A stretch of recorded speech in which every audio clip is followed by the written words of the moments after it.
Welcome back to State of the Nation. 5 people have been confirmed dead following an attack by suspected herdsmen in Miango Basa local government area of Plateau State. 2 died on the spot. The other 3 died in the hospital. Let me get a better thought. Let me get your thoughts on this. What message do you think has been sent, even though Mr. President was in Plateau State and this happened, or when this is happening when the president is in Plateau State? What message has been sent? I watched the telecast for the president in Benue, Plateau State, right? And there were speeches and there were talks, and I was wondering, are they saying the truth? And how far will this take us? Within the same time belt, this now happened. My questions were answered. Okay?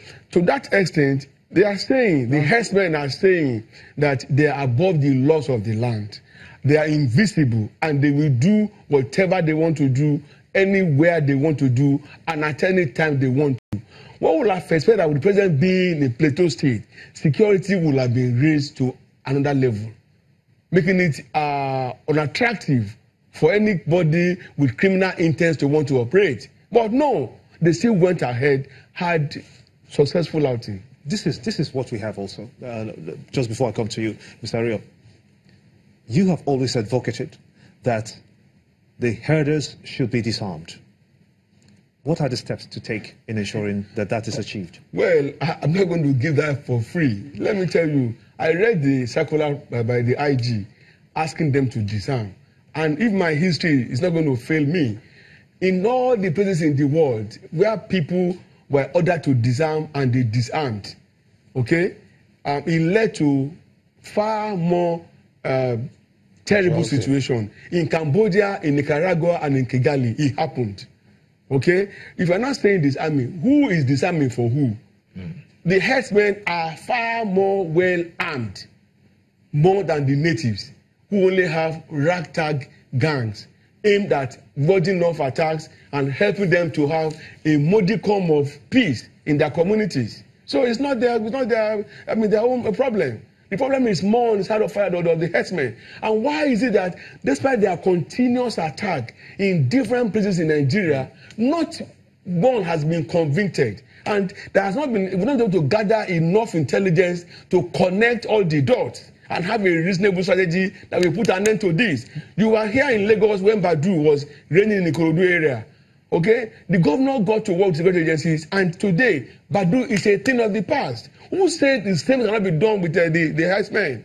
Barrister, what do you think? What do you think will be concrete steps that we can take as a people, as a government, to ensure that weapons such as an AK-47 doesn't get to the hands of herders? Now, to start with, I will look at it from the economic angle. Gone are those days where you see an herder going, having like 5, 10 cows. These days, when you see them in hundreds of thousands. To a large extent, there has been several investments into such business by some people who needed to protect this business. Investments, yes. Who, peradventure, will have been the one buying this AK-47, buying most of these arms, giving it or supplying them to these herders. Is that empirical? No, it's quite empirical. It can be deduced.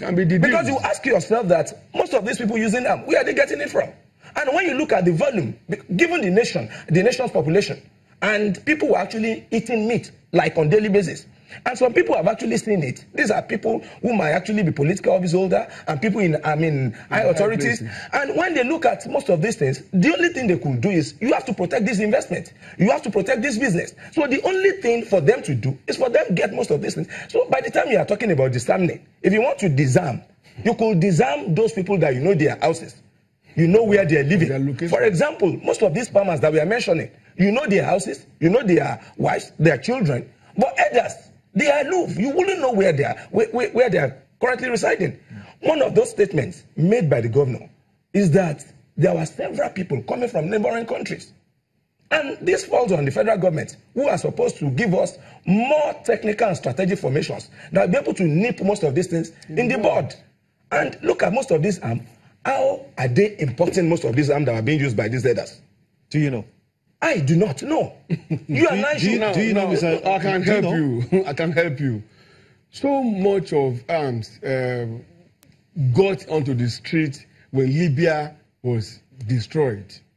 Okay? And these gangs, the armed gangs that had the guns, they were being hired from different parts of Africa as guerrilla fighters. Somebody has, I read the report where they said most of the people that fight for the herdsmen are not Nigerians. The question is, as he said, who has the duty of protecting our borders and preventing them from being porous, giving passage to undesirable elements? Is the federal government. The question is it being done properly? Is it being done well? No. That's why I said we cannot be talking about the governor doing anything. He's handicapped. The ball, the box stopped at the table of the federal government. By Mr. President. It made a sense when he said these are investment by people. The same way that people who have invested in cattle, okay, are shielding herdsmen. People who are breeding dogs, if they choose to protect their dog handlers, they will do the same thing. It's a private business. It shouldn't go this far. We've allowed the impunity for far too long. In finding solutions to this, do you subscribe to an amnesty for the herders? I do not subscribe to it. Because it's very easy. It's like condoning crime in a society. Tolerating crime. It's like you tolerating crime in a given society. And when you look at this critically, most of these victims, federal government or state government, they hardly look in their direction. Now, by the time you are saying you want to give them amnesty, do you even know them? How do you think they will be able to leave what they are doing and subscribe to such amnesty? We have tried it in the time past. It's like aiding crime the more. When you say, oh, they should be given amnesty, I do not subscribe. It's not part of it. Some of them are known because they have come out and have been arrested at some point. So the identity is not really hidden by this time. Don't you agree? Now, if I ask you, do you know the killers of these 26 people that were recently killed on Monday? I thought they said it was herdsmen. No. I'm asking you because you said their identity. They were being known. They are known as herdsmen. Yes. It has been established that they are herdsmen. Moving from that point to a point whereby we can now begin to ask, say, for instance, if they say in some of the cases, Cattle Hori were the ones who perpetrated some of these killings in Benue State. Can you say, for instance, if we have a situation where that organization is asked to take amnesty, would you subscribe to that? No. To me, I will not subscribe to it. I will not subscribe. Instead of that, there are better things that federal government could do to save these businessmen. For instance? For example, the ranching is part of it. You understand? And if this is done, because when you look at what these herders are actually doing within the state, currently you're having well over 2,000 people that have been displaced in that place. Close to 100 have been killed within the space of 2 months. And most of these children that were supposed to be going to one school or the other, they couldn't go. Many people's businesses, they've been affected. People's farms, they are being affected. I'll take that as your closing. I'm afraid that we're going to have to. Amnesty. Let me just drop that point. Here we were. Some people were released on whatever ground who were arrested and identified Boko Haram fighters. They were released. I am not going to dismiss the present power being enjoyed by Boko Haram in relaunching much more terrible attacks. That's a good place to let it rest. I want to thank you so much indeed. Oladende Ario to my far left is a security expert, as well as Barrister Kayode Akishola is a lawyer indeed. Many thanks to you, both gentlemen, and to you also for being part of the show. Many thanks indeed for watching. I am Gimba Umar, and this is State of the Nation.